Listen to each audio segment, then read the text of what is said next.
Hello students, welcome back to my channel Learn in Short Time. Today I am here to teach you class 6th last chapter Buildings, Paintings and Books. ये ancient history का एक part है जिसमें buildings, पुराने paintings और books के बारे में जानकारी दिया गया है. पहले the iron pillar. First, the iron pillar at Mehrauli in Delhi is a remarkable example of skill of Indian crafts person. Means ये एक अच्छा एग्जाम्पल है कि इंडिया के क्राफ्ट पर्सन कितना ज़्यादा डेवलप थे पहले भी. Second, it is made up of iron 7.2 metre height and weight over 3 tons. Third point is it was built about 500 years ago by a ruler named Chandra of the Gupta dynasty. Chandra ruler थे जो कि iron pillar बनाए थे 1500 year पहले, जो कि Gupta dynasty से belong करते थे. The unique feature of this pillar is that it has not rusted till date. Means ये आयरन पिलर का जो यूनिकनेस है वो है कि अभी तक इसमें कोई रस्ट नहीं, मतलब कोई जंग नहीं पकड़ा है अभी तक. क्योंकि हम लोगों को सबको पता है कि आयरन सब चीज़ों में जंग लग जाता है, बारिश में भीगने के कारण, कुछ भी कारण से जंग लग जाता है. तो ये इसका सबसे यूनिक चीज़ है कि ये कभी रस्ट नहीं लगा अभी तक, अभी के टाइम पर भी कभी रस्ट नहीं लगा अभी तक. Next point is building in bricks and stones. Means ये बिल्डिंग्स जो कि ब्रिक्स और स्टोन से बना हुआ है एंशियंट टाइम का. First, stupa. First point, the word stupa means a mound. Stupa जो कि हाफ शेप सर्कल टाइप का एक बिल्डिंग है जो कि बुद्धिस्ट आर्किटेक्चर ने बनाया था. और इस स्तूपा को बनाने का मकसद यही था कि स्तूपा के बीच में एक बॉक्स रखा गया है, उसमें बुद्धिस्ट और बुद्धिज़्म जो जो फॉलो करते थे उनके सब चीज़ें, बुद्धा के चीज़ें सब रखा जाता था उस बॉक्स में. और उनके एशेज़, मतलब उनके शरीर के वो मरने के बाद उनके शरीर के एशेज़ भी इधर रखा जाता था. मतलब एज ए बिलोंगिंग कि बुद्धिज़्म ऐसे करके चलता था, उनका एक हिस्ट्री इधर सुपा के नाम पर प्लेस किया गया है. And the fourth point is a path known as the pradakshina path was lead around the stupa surrounded with railings. Means stupa के आसपास में एक पाथ, एक फ्लोर टाइप का बनाया गया है जो कि रेलिंग से घिरा हुआ है. ये प्रदक्षिणा पाथ करके बोला जाता है और लोग जाते हैं जब इधर प्रदक्षिणा करते हैं, पूरा स्तूपा को घूमकर देखते हैं, देखकर नमन करके प्रणाम करके अच्छे से उनको जो मांगना होता है वो लोग इधर प्रदक्षिण करते करते मांगते हैं.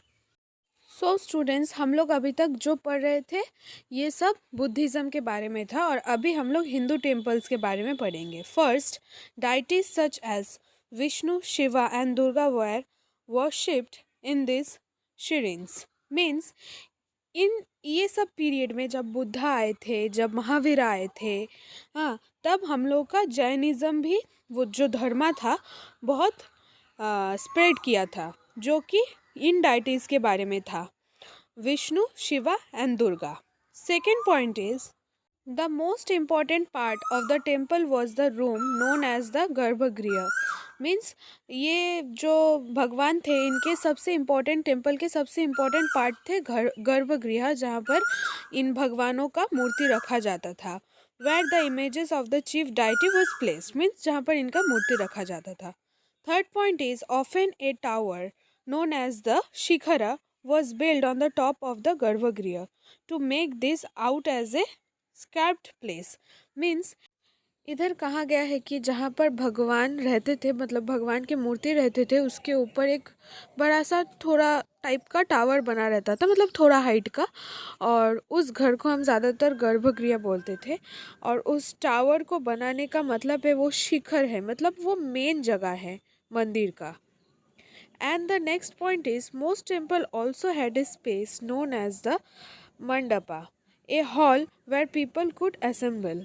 मीन्स जहाँ पर बहुत सारे टेम्पल्स में हॉल्स भी रहा करते थे जहाँ पर पीपल, सब लोग आकर असेंबल होकर कोई पूजा पाठ हवन करते थे. So students, next topic gives information about different paintings of ancient time. First, Ajanta is a place where several caves were hollowed out of a hills over centuries. Means Ajanta एक जगह है जहाँ पर बहुत सारे caves मिले हैं historians को. And the second point is most of these were monasteries for Buddhist monk and some of them were decorated with paintings. और ये जो caves मिले हैं अजंता में ये सब बुद्धिस्ट मॉन्क के लिए है जो कि बनाया जाता था. तब बुद्धिस्ट मॉन्क बहुत सारे जगह में स्प्रेड होते थे, एक प्लेस से दूसरे प्लेस में जाते थे, पर उनको वर्षा के टाइम में बहुत तकलीफ़ होती थी, वो लोग कहाँ रहे ये सब होता था. तो उनके ही फॉलोअर्स सब केव बनाते थे.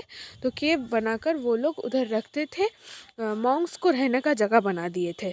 तो वो ज़्यादातर वो केव्स बनाया गया था बुद्धिस्ट मॉन्क्स के लिए. और उन केव्स को अच्छा लुक देने के लिए ज़्यादातर पेंटिंग्स से डेकोरेट किया जाता था. And the third point is the colour which were vivid even after 1500 years were made up of plants and minerals on that time. Means कुछ चीज़ें, कुछ पेंटिंग जो कि कलर से बनाया जाता था तभी के टाइम पर, वो सब कलर कहाँ से मिलता था? प्लांट्स लीव्स से, फ्लावर से और कुछ पत्थर के मिनरल से, मीन्स रॉक्स मिनरल से उनको घोलकर वाटर में मिलाया जाता था. And the next topic is the world of books. In this topic, we get information about different type of epics books and the composers' names. First, epic books means जो कि महाभारत, फिर रामायण, ये सब जो पहले के टाइम पे लोगों के बारे में हम लोग जान पाते थे, भगवान के बारे में जान पाते थे, तो ये सब ये एपिक बुक से ही जाना जाता था जो कि हिस्ट्री से इंक्लूडेड था. First, epic are grand, long composition about heroic man and woman and include story about gods. Second, some of the famous epic written during this period are: first, the Tamil epic Selipatikaram was composed 1800 years ago by a poet, Liango.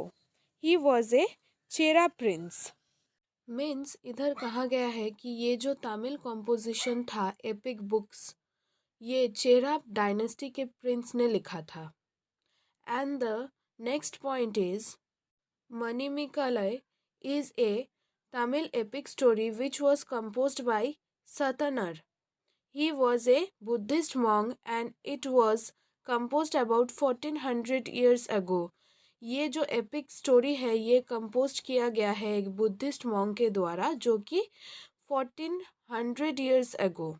And another composition was Meghdutta was written by Kalidasa, famous writer in Sanskrit.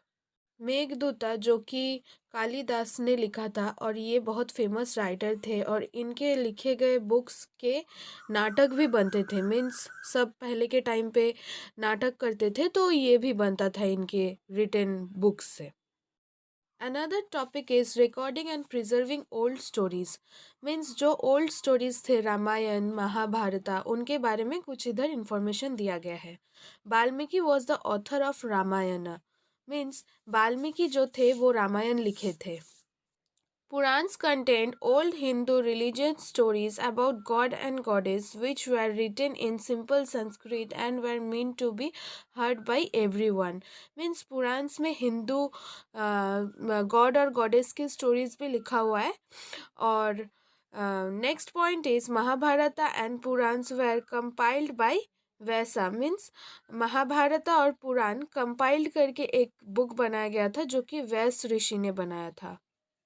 Another point is Mahabharata includes the Bhagavad Gita. महाभारता में महाभारता के book में भगवद गीता के भी story included है. And the story of ordinary people were collected in the forms of Jatakas and Panchatantras. Means ये जातका एक book है, book या फिर एंशियन कंपाइल या कंपोजिशन कह सकते हैं आप लोग, और पंचतंत्र जो कि अभी टीवी में कार्टून के फॉर्म पर भी आता है. तो ये सब के बारे में पहले के एनिमल्स, पहले के लोगों के बारे में हम लोग ये जातका और पंचतंत्र से जानते थे. Aryabhatta wrote a book called Aryabhatyam in Sanskrit. He put forward scientific theories for the causes of day and night and eclipses. Means Aryabhata जो बुक लिखे थे आर्यभट्टियम, वो संस्कृत में था और उसमें साइंटिफिक चीज़ें दिया हुआ था। डे और नाइट कैसे होते हैं, कैसे साइंटिफिक थ्योरी पहले के दिनों में कैसे जज किया जाता था, तो ये सब लिखा हुआ था उस बुक में। So this was the ending of this chapter. आप लोग अगर ये चैप्टर अच्छे से पढ़ लेंगे तो आप लोगों को एग्ज़ाम में कोई तकलीफ नहीं होगी इस चैप्टर से। And the important questions are: first, write about iron pillar; second, write information about stupa; write the structure of Hindu temple; how were stupa and temples build; write the name of ancient epic books; who is the author of Ramayana; who is the author of Mahabharata; write the name of the book written by Aryabhatta। इधर मैं एक question लिखना भूल गई थी, जो right the name of the author of Mahabharata, तो आप लोग वो लिख लीजिएगा, ऐड कर लीजिएगा। और ये क्वेश्चंस बहुत ही इंपॉर्टेंट है, मैं हर वीडियो के एंड में देती हूँ क्योंकि आपको आसानी हो कि कौन सा टॉपिक इंपॉर्टेंट है, कौन सा टॉपिक में ज़्यादा फोकस करना चाहिए। अच्छे से चैप्टर को समझिए, फिर आकर इस क्वेश्चन का आंसर खुद से लिखिए, देखिएगा आपका एग्ज़ाम का प्रिपरेशन अभी हो जाएगा। Thank you students for watching my video. If you like this video, please share with your friends and do subscribe my channel. और आपको अगर किसी चीज़ में कोई टॉपिक में डाउट हो तो आप ज़रूर कमेंट बॉक्स में लिखिए, मैं रिप्लाई करूँगी आपको समझा दूँगी रिप्लाई करके, ताकि आपके एग्ज़ाम में आपको कोई तकलीफ़ ना हो, कोई प्रॉब्लम ना हो।